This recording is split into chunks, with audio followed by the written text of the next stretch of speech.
News every 15 minutes, weather every 10, and sports twice an hour. Newstalk, KGVO, AM 1290 and 101.5 FM. You're listening to Montana Morning with Peter Christian. The city of Missoula buys Compost, but does it pass the smell test?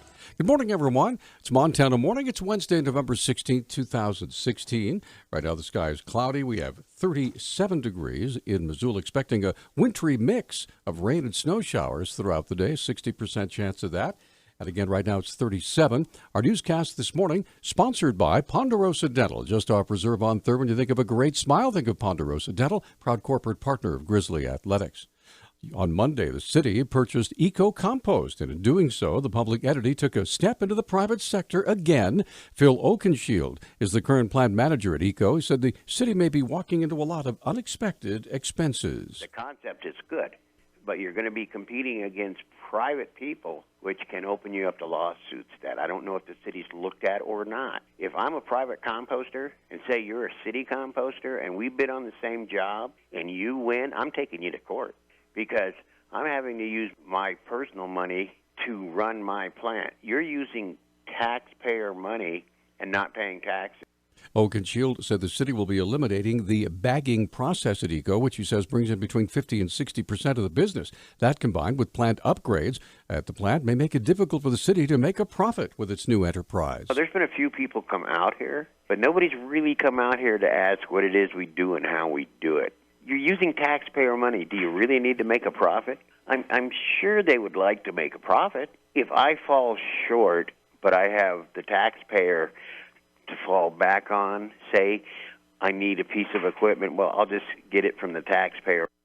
Missoula City Councilor Harlan Wells said the city issued over $3 million in bonds to pay for Compost. 1.25 is the purchase price. The rest is some equipment purchase that needs to be modernized, some site improvements, mainly for stormwater runoff and how things are laid out. And then a couple $100,000 of that, the $3 million, is actually a debt service reserve that the bonding companies require of us. Wells said he voted for the Compost purchase because it wasn't a hostile takeover like Mountain Water. Now he says the city will be fully responsible for the notorious odors emitted by the plant.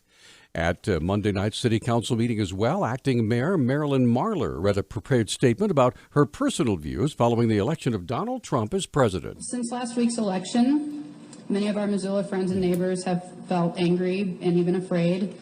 I think that's understandable after our country elected a president who, in my opinion, campaigned on fear and bigotry towards non-Christians, people of color, the LGBTQ community, women, and other minorities. Marler said she was proud that Missoula didn't vote for Trump, as the majority of Montanans did. What brings me hope is knowing that regardless of national politics, Missoula will continue to support human rights and the environment. I'm proud to stand in support of Missoula's commitments to LGBTQ rights, in support of welcoming refugees, in support of science and environmental conservation, and against sexual violence. And she also decried reported violence against Trump supporters. There was a report over the weekend of somebody being beat up in Missoula because they identified themselves as a Trump supporter, and that's completely not acceptable. There were also reports in social media of people being harassed and threatened because of who they are, and that's not acceptable. Marler's acting in the place of Mayor John Engen, who's on medical leave. Republican legislative leaders are calling Governor Steve Bullock's proposed budget unrealistic at a time of declining revenues. The Democrat governor Tuesday released his two-year budget plan, calling for increasing overall spending by $35 million, giving state workers pay raises, increasing education spending, and a $292 million infrastructure package. Bullock also wants to build back up the state's rainy day fund to $300 million by mid-2019. A woman has been charged in the death of a 38-year-old man whose body was found on the Crow Indian Reservation over the weekend. Crow Tribal Court prosecutor Robert LaFountain told the Billings Gazette that Vernell Badbear has been arraigned on a charge of deliberate homicide in the death of Freeman Benz of Benteen. Her bail was set at $100,000. LaFountain couldn't say where she was being held or when her next court appearance might be. Well, the battle over private property rights and Native peoples' water protectors has come to a head in North Dakota at the Standing Rock Sioux Reservation. And yesterday, the issue was brought to the University of Montana. Ruth Ann Sweeney is UM's Native American Natural Resource Coordinator.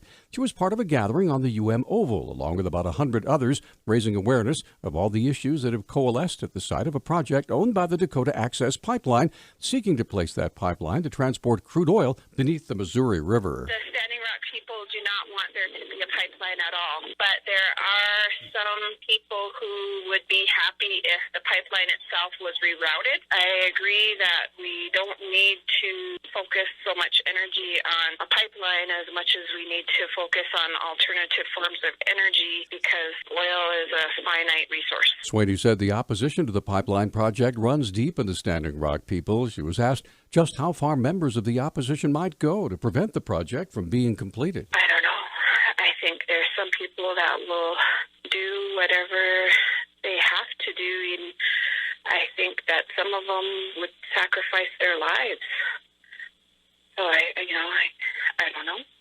I hope it doesn't come to that. Sweeney believes the Dakota Access Pipeline project should be abandoned altogether and the money be reinvested in alternative energy. The company building that pipeline is denouncing a decision by the Army Corps of Engineers to delay an easement to cross the Missouri River Reservoir in North Dakota. Energy Transfer Partners CEO Kelsey Warren said in a statement Monday that the decision is, quote, motivated purely by politics at the expense of a company that's done nothing but play by the rules, end quote. A 23-year-old Portland, Oregon man who died after falling into a Yellowstone National Park hot spring this summer was looking for a place to hot pot or soak in the park's natural thermal features.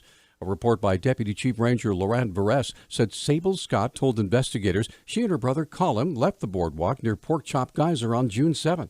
As she took video with her cell phone, her brother reached down to check the water temperature and fell into the scalding pool. Color 8 Television obtained the National Park Service's final report through a Freedom of Information Act request. Search and rescue rangers spotted Colin Scott's body in the pool the day of the accident, but a lightning storm prevented recovery. By the next day, workers could not find any remains. Election day is over, but all across Montana, political signs are still up on front lawns and fences. However, an oft-overlooked administrative rule requires they be removed by this coming next Tuesday. Missoula County Elections Administrator Rebecca Connors explains. Political signs must be removed within 14 days following the applicable election.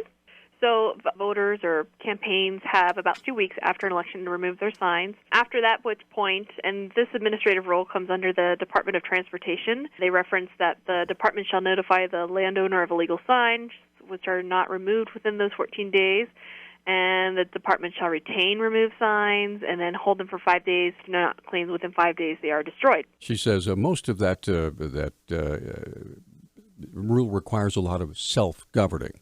Our News Talk time is 6:12. News Talk, KGVO. Missoula's official weather station.